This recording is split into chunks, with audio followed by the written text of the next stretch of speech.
Assalamualaikum warahmatullahi wabarakatuh. Nama saya Kori Indah Permatasari, NIM 1914392, jurusan Asuransi Syariah C semester 4. Video ini saya buat untuk memenuhi tugas ujian akhir semester mata kuliah Komunikasi Bisnis dengan dosen pengampu Ibu Herlina Pratiwi. Baik, jadi materi yang akan saya bahas yaitu komunikasi lintas budaya. Apa sih komunikasi lintas budaya itu? Jadi komunikasi lintas budaya itu proses pertukaran pikiran antara orang-orang yang berbeda budaya. Jadi ketika kita melakukan komunikasi dengan orang-orang yang berbeda bangsa, berbeda ras, berbeda komunikasi bahasanya, itu bisa disebut dengan komunikasi lintas budaya. Menurut Liliweri, dalam bukunya yang berjudul Komunikasi Antar Budaya, memberikan definisi komunikasi antar budaya atau komunikasi lintas budaya, yaitu sebagai pernyataan diri antar pribadi yang paling efektif antar dua orang yang saling berbeda latar belakang budayanya. Kemudian, ada juga pengertian yang lebih luas lagi dari komunikasi lintas budaya, yaitu pertukaran pesan yang disampaikan secara lisan, tertulis, bahkan secara imajiner antara dua orang yang berbeda latar belakang budayanya. Jadi selanjutnya, apa sih contoh dari komunikasi lintas budaya itu? Nah, komunikasi lintas budaya itu kan berkomunikasi dengan orang yang berbeda budaya. Jadi misalnya komunikasi antara orang Jawa dan orang Sunda itu harus sama-sama menggunakan bahasa Indonesia. Jika menggunakan bahasa masing-masing itu bakal terjadinya kesalahpahaman. Nah, misalnya nih kayak orang orang Sunda ngomong gedang kan dalam bahasa Sunda itu kan gedang itu pepaya, sedangkan dalam bahasa Jawa itu gedang itu kan pisang. Nah, dari situ aja udah ada salah paham gitu kan. Nah, selanjutnya yaitu pentingnya komunikasi lintas budaya. Dalam dunia bisnis, komunikasi lintas budaya menjadi elemen yang sangat penting. Apabila para pelaku bisnis akan melakukan ekspansi bisnisnya ke daerah lain atau ke negara lain, pemahaman budaya di suatu daerah atau negara tersebut menjadi sangat penting. Artinya, termasuk bagaimana memahami produk-produk musiman di suatu negara tersebut. Hal ini dimaksudkan agar jangan sampai terjadi kesalahan fatal yang dapat mengakibatkan kegagalan bisnis. Misalnya, menimbulkan komunikasi yang tidak lancar, menimbulnya rasa tidak nyaman, dan timbulnya kesalahpahaman. Selanjutnya, tujuan dari komunikasi lintas bisnis yaitu menyadari budaya sendiri, lebih peka secara budaya, merangsang pemahaman yang lebih besar atas budaya sendiri, dan yang terakhir memperluas dan memperdalam pengalaman seseorang. Selanjutnya yaitu budaya. Budaya adalah pola pikir atau gaya yang berkembang dalam suatu kelompok atau masyarakat yang dilakukan secara turun-temurun dari generasi ke generasi. Budaya sendiri terbentuk dari beberapa unsur yang rumit, yaitu seperti agama, adat istiadat, bahasa, pakaian, bangunan, dan karya seni. Menurut Koejaraningrat, budaya adalah keseluruhan sistem gagasan, tindakan, dan hasil karya manusia dalam rangka kehidupan masyarakat yang dijadikan milik diri manusia dengan cara belajar. Dengan demikian dapat dikatakan secara ringkas bahwa budaya adalah keseluruhan cara hidup atau way of life-nya manusia. Selanjutnya yaitu memahami perbedaan budaya. Budaya adalah gaya hidup unik suatu kelompok manusia tertentu. Budaya bukanlah sesuatu yang dimiliki oleh sebagian orang dan tidak dimiliki oleh sebagian orang, tetapi budaya dimiliki oleh seluruh manusia. Dan demikian seharusnya budaya menjadi salah satu faktor pemersatu. Nah, pada dasarnya manusia menciptakan budaya atau lingkungan sosial mereka sebagai suatu adaptasi terhadap lingkungan fisik dan biologis mereka. Nah, mereka sangat cenderung menerima dan mempercayai apa yang dikatakan budaya mereka. Mereka dipengaruhi oleh adat dan pengetahuan masyarakat di mana mereka tinggal dan dibesarkan. Selanjutnya yaitu gambaran budaya yang berbeda di tempat kerja. Nah, misalnya di tempat kerja itu ada orang Jepang dan orang Indonesia. orang Jepang itu kan terkenal dengan kedisiplinannya dan tepat waktunya, berbeda dengan Indonesia yang kurang menghargai waktu dan suka telat dan kurang disiplin. Walaupun tidak semua orang Indonesia seperti itu, tapi kebanyakan orang Indonesia itu tidak menghargai waktu. Nah, dari situ saja sudah kelihatan bahwa perbedaan budaya Indonesia dan Jepang itu sangat berbeda dalam menghargai waktu. Bagaimana budaya mempengaruhi komunikasi? Jadi ketika seseorang berkomunikasi, pada umumnya terdapat kecenderungan untuk menggunakan asumsi budayanya sendiri dan menganggap orang lain memiliki budaya, bahasa, dan persepsi seperti dirinya sendiri. Nah, misalnya seperti orang Batak.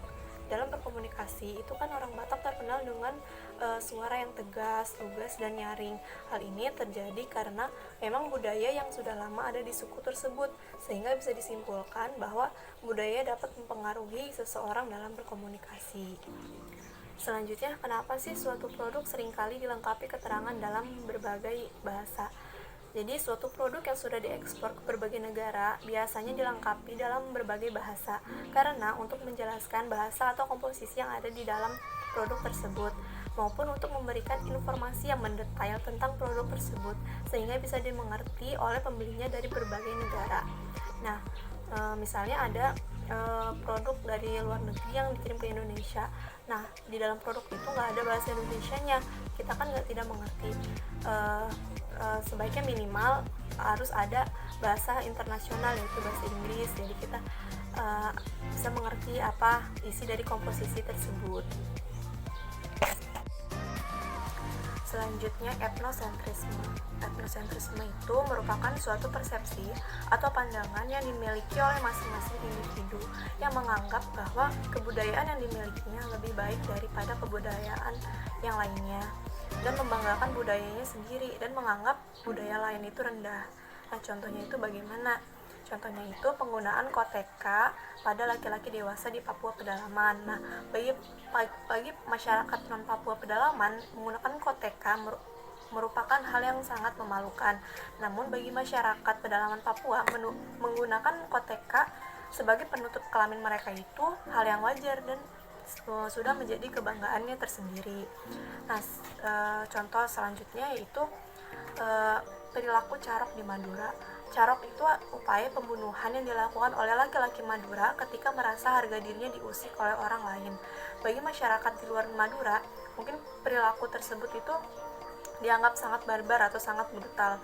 Namun bagi masyarakat Madura sendiri, perilaku tersebut dianggap sangat sakral dan sangat dijunjung tinggi. Selanjutnya yaitu dampak positif dan dampak negatif dari etnosentrisme. Dampak positif dari etnosentrisme yang pertama yaitu menumbuhkan jiwa patriotisme. Jadi saat seseorang individu berpaham etnosentrisme, secara otomatis dirinya akan memiliki jiwa yang kuat dan untuk membela identitasnya. Hal ini secara umum disebut dengan istilah patriotisme. Yang kedua yaitu meningkatkan kecintaan terhadap budaya sendiri. Etnosentrisme dibutuhkan agar tercipta suatu rasa yang utuh saat mengenal hingga memiliki suatu kebudayaan. Dengan sikap etnosentrisme, kebudayaan dapat dipertahankan sebab rentan tergilas oleh proses globalisme serta modernisasi.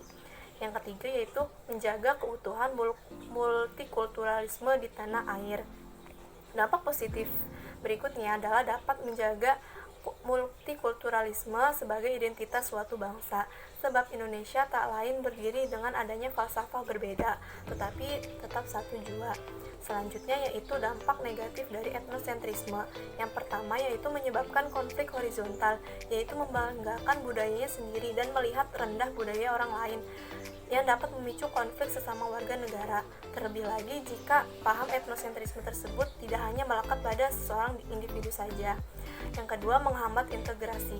Etnosentrisme dapat menghambat tumbuhnya integrasi suatu budaya, padahal berbagai budaya tersebut dapat saling melengkapi satu sama lain sehingga tidak tercipta suatu konflik yang berarti.